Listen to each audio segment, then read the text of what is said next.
আজকে রাত্রে মানে 16 তারিখ দিবাগত রাত 17 তারিখে মালকাডাঙ্গা বিজিবি বিওপি পোস্ট এলাকা দিয়ে বাংলা ভাষাভাষী পুরুষ, নারী এবং শিশু মোট 17 জনকে পুশিন করা হয়েছে। বিজিবি মালকাডাঙ্গা বিওপি থেকে সেই 17 জনকে বোদা থানায় সমর্পণ করা হয়েছে।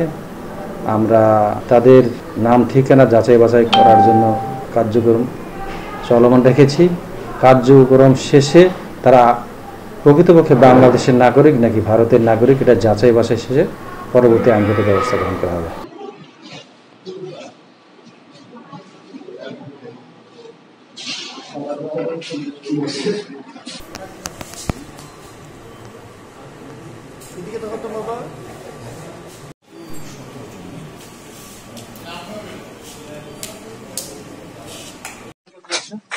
ওইগুলো পরে তথ্য নিচ্ছি।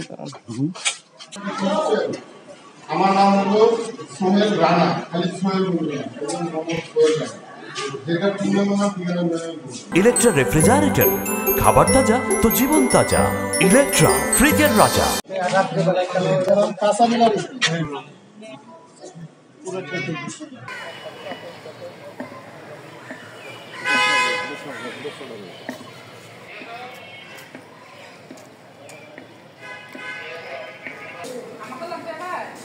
লাগবে আপনার আরেকজন